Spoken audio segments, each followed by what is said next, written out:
everyone, Kareem Rae here, and today we have Ethan Koren, who is a professional soccer player at Chattanooga FC that play in the NISA league. Ethan, how's it going? Good. How are you? Good, good. Did I pronounce your last name of the club properly? A little bit, yeah. It's good. Okay, awesome. So, um, where are you located right now? So right now I'm in Chattanooga, like you said, and rainy day today. Yeah, how's the weather over there? Is it, hot or is Yeah, it? it's actually this past week has been super hot. Training up in the 90s, and before that it was nice and cold, but now it's like getting hot. Nice. Hot weather's always nice. But, can you take us back in time and share with us how you got involved into the beautiful game? Yeah, so I think I started playing soccer when I was about like 10, playing like recreational soccer, like maybe I think in elementary school that is like I always liked soccer, playing soccer, and I wanted to keep playing after school. So I think I told my dad like, "Hey, can I play soccer?" And he's like, "Yeah, sure. Like, we'll search it up." And I think we searched it up and found like a rec league or something, and it was good. Started playing like rec soccer, like super bad quality soccer. But when you're young, it's whatever. And then like you always like want to get better and move up and do bigger things. And yeah. So I started doing really well in rec soccer and like, okay, like where's the next level? And then the next level was club soccer. And I had no idea club soccer even existed. And somebody said, yeah, there's club soccer. So I think I'm from Orlando originally. And I I think we searched up Orlando club soccer and we found Orlando City, which was a big MLS team now, but they used to be USL and then they had their youth soccer system. So I think U11 was my first experience with like club soccer, and it was like kind of a shock, like coming from rec and then coming to organized soccer. It was crazy. Like I was suddenly from the best player at rec, and I came to club soccer, and I was one of the worst players, and it was a big shock and super motivating for me. It was a pretty influential moment. And then I think after my first tryout for club soccer, I was on the fourth team of my age group, not the A team, B team, C team, the D team. And it was super humbling and motivating and playing I think it was U11, but still like you're aware that there's A team, you're aware that there's a B team, and you're aware that there's levels to this, and it kind of sucked, but it was super motivating. And yeah, I think after that season, I jumped from like the D team to the B team, and that was huge. And of course, the coaching is better than it was on the D team compared to the B and the A team. The coaching's completely different, and yeah, it was just a huge jump. And I think that was U12, so still young. And then the year after that, I think I jumped, not jumped, I think I stayed on the second team for the year after that for U13 in Orlando. And a lot of friends, like that second team, I think we all grew up, and a lot of us from that second team actually ended up playing pro. And I think me, my friend Daniel Rosario, who's playing with Puerto Rico national team, and I think in college right now, and played with Orlando City B. A good friend of mine, Damian Imarino, also I think played in Italy, played with under 23s of a club out there. I forgot the name, but and I think he's looking for a club here now, but he's doing well. So some talent came from that second team, and then yeah, it was just Orlando, and then it evolved into I think I made academy or something, U17. But yeah, from after that U13 season, I think I left Orlando City to another neighbor club, GPS Orlando. They're called. They're a good club, and I played up an age group with them. And good coach there named Declan Link. He coaches at Rollins Soccer, assistant coach there in Orlando. Great coach. And I played up an age group with them before coming back to Orlando City, I think U17. And then yeah, U17, cool year, academy, like everything's paid for. You don't have to worry about anything. Great coaches, great facilities, super high level competition every weekend. So that was a great experience. Nice. And yeah, what's up? I was gonna ask for people that haven't been to Orlando. I have, but can you just paint a picture of what growing up in Orlando is like? No, Orlando's great. Like it's a big city, not too big where it's like LA or something, traffic and so many clubs, but we have a decent amount of clubs. We could play different teams every weekend and not get tired of playing them. Same old kids every weekend. So that's cool. And everything's good. The weather's nice. It rains a lot there, thunderstorms, but it's also nice in the summer and hot. And so yeah, Orlando's nice. A lot of people come out of Orlando, so it's a good place. Nice. And you're just talking about a couple of guys that you used to play with at the club that you were at. A lot of them went pro. Why do you think a lot of you guys went pro coming from that group? Yeah, I think, to be honest, I think it was all of our parents. Like, or of course us. We all wanted to play professional, but the parents that were super willing and super accepting and super like okay with it and helpful and like parents like that are awesome. And of course kids that are driven. I think that was the U13 year that I referenced there. But of course, like U17, we had a lot of guys from the academy team that are professional now. But just from that U13 team, three or four that I think just because of also it was a B team, so we were probably motivated from that. And yeah, I don't know. Nice. Would you recommend other players growing up now to be in an academy system and a professional academy system, or to? Yeah, academy of course is great, but if it's limited numbers, it's limited teams. There's a lot more club teams, a lot more players. If you don't make it, it's all right. You can play club soccer and still go to college. From college, go to pro. There's so many routes nowadays that can work. I think it's no sweat if you don't make the academy team or anything or play in the B team growing up. Like I said, I think I played on a B team or less than an A team until I was like U15, and then U16 I went and played up in age group, and then U17 I went to academy.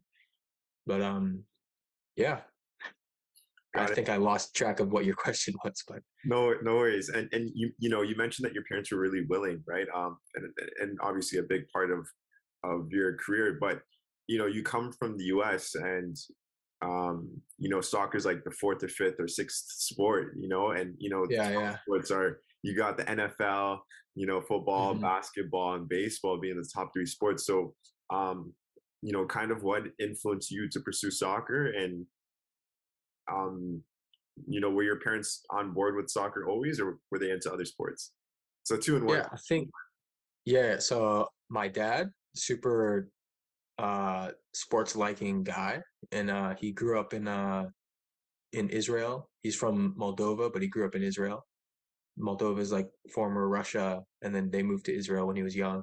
And there, I think he played water polo and played soccer just for fun, but water polo mainly. And then came here to the U.S. and played college for water polo. Had a scholarship in Brooklyn for St. Francis College, I think.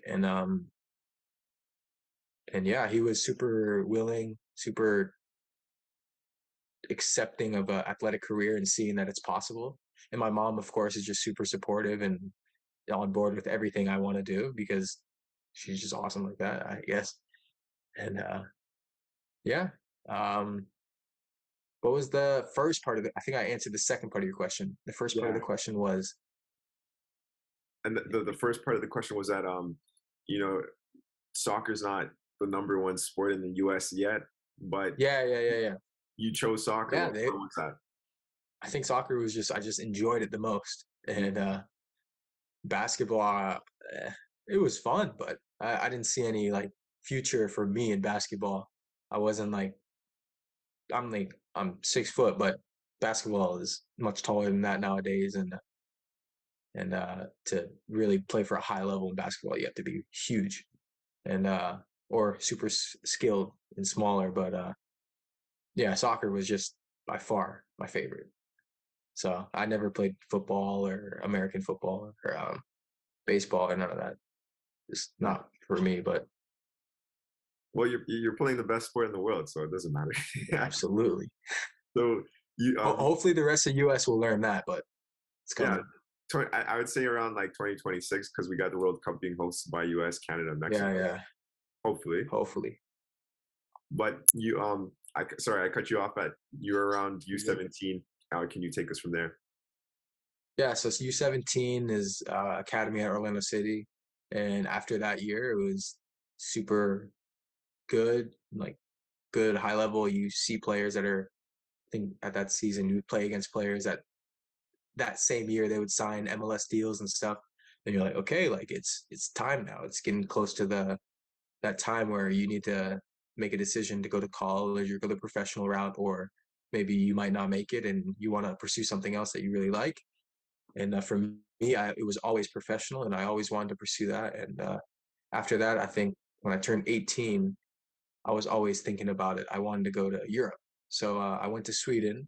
I had a connection with so throughout from U12 to all the way up, I'm always doing extra training in Orlando with called Orbita Football. Javier Delgado, great coach, and I'm always there. Like to grow from U12 to U17 to go from like D team to an academy team, it doesn't happen by accident. It doesn't happen just just because it happened. It was so much training, a lot of extra training and learning and growing the game. So throughout that process, I've been doing extra training with Javi, and Javi was my connection to Sweden.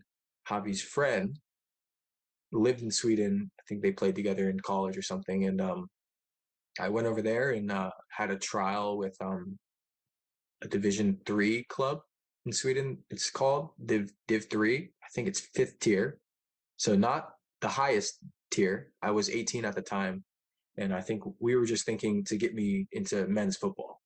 Enough with academy and under 21, under 23. Let's jump straight to men's football. Let's get the experience, and it was good, like playing with men, and a lot of those older guys in Div 3 were used to play at high level, so it was really cool to see. And I was there for 3 months, and that was 2020. That was when right when Corona happened. I was there right when everything started getting kicked off, and I think it was like May or no March or April when everything started kicking off in 2020. And I was like, oh man, I don't know. Like, is Europe safe? Is what's gonna happen? Like, nobody knew what was gonna happen in April and May during that time. So just to be safe, I came home, and then the rest of the year was sort of gone with COVID, unless you were signed professionally somewhere and already had a league and already had a club. A lot of clubs going through financial issues and trying to stay afloat themselves. So it was tough. I was just in Orlando training again with the small groups of guys that college players and players also wanting to play pro and players playing in academy and stuff, just doing extra training every day. And I think 2021, I went back to Sweden for another 3 months. And this time was pretty much same situation with a different club. No COVID, no nothing, no problems. But it was hard to get the visa. As in, I'm a full American. I don't have any European passport or anything. And it's just hard to get the right paperwork to stay there, and it didn't work out. So I came back, and then I found my agent in that summer in 2021. His name is Dennis Chin Sports, located in Orlando, and great guy. I've known him. Well, I've known of him because he played for Orlando City, and growing up, I would just watch them all the time. from the USL and then growing into MLS and stuff. So he was a super high level player in the USL and super cool to watch. And it's really cool that he's my agent now. And yeah, so I met with him and sort of sat down and signed with him, and he helped me come into this year when signed with Chattanooga. But before that, I was in 2021. That rest of the year I didn't have anything. So I think he contacted Richmond Kickers, and I was there for the majority, the end of that year, half of their year, just training with them. Didn't sign nothing. It's close to their deadline, and they didn't want to spend any money or do anything, and didn't execute on that. But good experience there, of course. I think I was 19 at the time. Yeah, 19, and just experience a professional environment. I'm super grateful I was able to do that, and then start this year into a first pro contract was super good. So Nice. Congratulations to you. I have a lot of questions now. How old are you right now? I'm 20 years old. Okay, got it. We're 22. Are you turning 21 or you're staying 20 this year? No, I'm staying 20. I turned 20 in February, so a couple months ago. Nice. Happy belated. So Thank you. you mentioned that you went to Sweden and you had visa issues. I've come across that, and the visa is like Yeah, it takes you gotta have a lot of paperwork. It takes some money and yeah, a lot of time. Um, yeah. so I definitely could understand that problem. But the experience that you get from going to another hmm country and playing and being around experienced players, is massive. It's very important to development of your career and played a Yeah. big role. So so you went there and then you came back to the US. But you mentioned your agent. How did you get connected to your agent? Because you mentioned that you known him, but how did you get connected to him? So how I got connected was I played with his younger brother in it's called GPS Orlando. That was the club from when I left Orlando City to another club, and I played with his brother there. I was playing up in age group with him, so I've known of. So he has two brothers. I played with both his younger brother and his older brother. So I played with both of them growing up. So I knew him from that, and I think me and my dad. We kind of contacted him on that way, and I think at that moment he hasn't seen me play in a long time. So actually we set up, or he set me up to play in a like UPSL game or something in Orlando, just so he could see me play again and make sure I was good enough to play at a higher level. And he watched me play and liked me enough to sign me to his agency and go to that next step. So I'm super grateful for that. Nice. So you signed to his agency, and then once you signed to his agency, he was working on your behalf to get you that professional contract, which now you Absolutely. signed with. I don't want to pronounce that. I'm gonna let you pronounce the club because I don't want to butcher it. Chattanooga. Chattanooga FC. Chattanooga FC. Chattanooga FC that plays in the Yeah. youth league. So how did it feel to Yeah. sign your first professional contract? No, it was great, of course. I always I didn't want to say I knew it was gonna happen, but when you work that hard and you expect it. So like I'm super happy to get to work, but now like the work starts for Right. sure. And Right. like I'm at the bottom of the mountain still.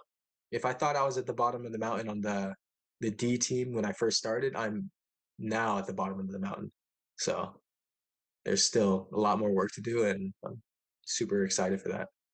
Got it. I quickly just want to shout out Giuseppe Gentile that Yep. lined up this interview and a couple of other interviews with you guys, the pros, and then shout out to Dennis Chin as well for the founder of Chin Sports. Hopefully, I get to meet him and do have him on the podcast. That'd be cool. Um, Yeah. so it's awesome.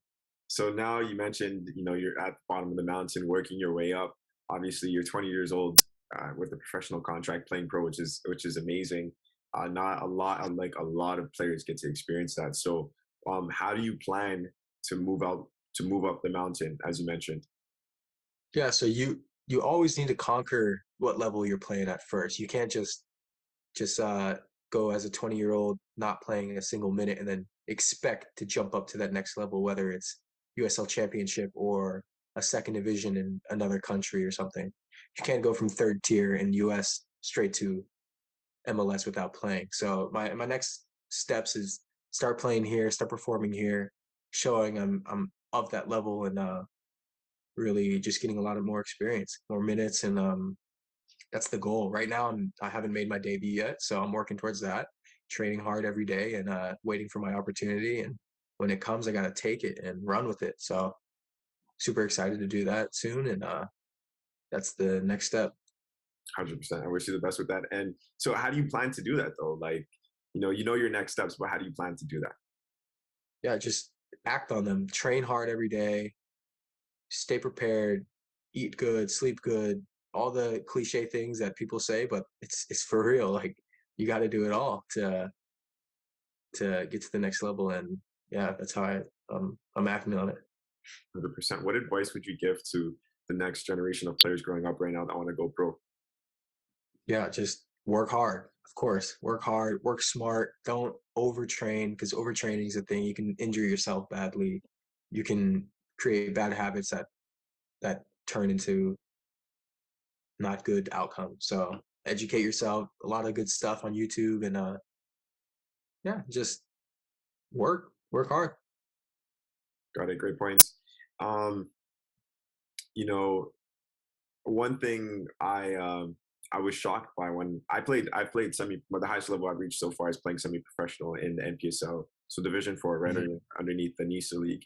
Um, Yeah, one thing I always thought growing up was like working hard. You got to work hard. But you just mentioned that you got to work hard, but smart, and not train too much because you could get injured.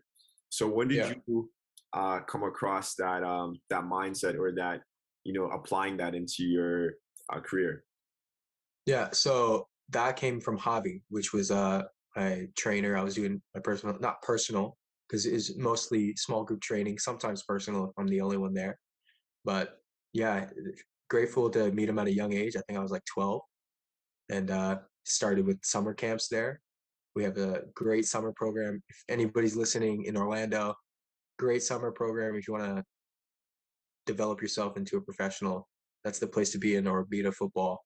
But yeah, that's where I learned it. It's like we would train every day, but you can't always do fitness every day and shooting and stuff that would drain your legs. So you have to do balance and coordination and develop your body and develop strength slowly. You can't just go straight into back squatting and athletic feats like that. You got to build yourself up and do light technical sessions if you're sore, to recover and grow for the next day. Like, yeah, that's where I learned that mentality from Javi, my trainer. And yeah, that's huge. Nice, great points. Um, and let's dive to on the field things. I feel like we covered a lot of topics in regards of like off the field. So let's dive in on the field. What position do you play? I'm a center mid, Nice. Okay, so but yeah, you're yeah, you're growing up, but I've played a lot of places growing up, and I'm still like I'm a center mid, but I've played winger growing up in academy. I played like attacking mid. I played six. I played center mid. I played striker and like UPSL a couple times.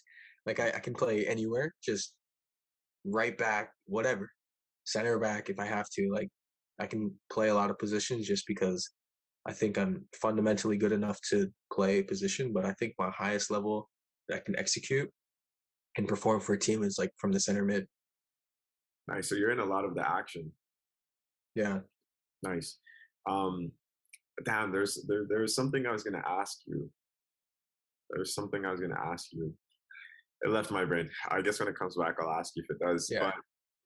But what advice would you give to players that play in the same position as you, the center mid position? Yeah, center mid is it's a tough position. It's everything is around you 360 degrees. Like you have you can have a press coming from all different directions, from the opposing striker, from their winger, from the other six, from the 10, from a lot of places. So vision is huge, keeping your head on a swivel, scanning is one of the biggest ones, and then knowing your position, of course, finding pockets in between lines, And yeah, that stuff is very important. But to play at that level, also playing that position, technically you have to be fundamentally super sharp, and ball security is super important in that position. Just being able to feel comfortable on the ball, always in control of it, and have the ability to feel comfortable and then attack with it as well, make things happen, and progress the play up the field. Got it. What are three things that you would say that you've applied to your game that has changed your game for the better? Ooh, I think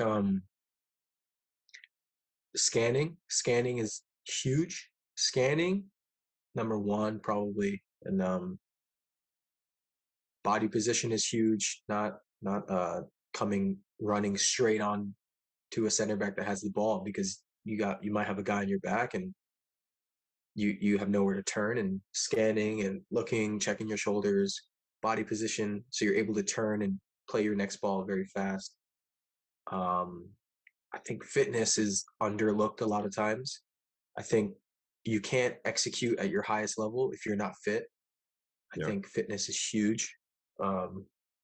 Like if you're unfit, you can have the ability, but you're gonna get tired in 2 minutes, and then that ability starts to dwindle, and it's tough. So scanning, body position, fitness, and sharpness. I think sharpness is huge. There's a lot of things that make up that position, but yeah, I can't narrow it down to three. Yeah. Well, good points. And the last question we'll dive into is, what's your most memorable soccer moment in your life?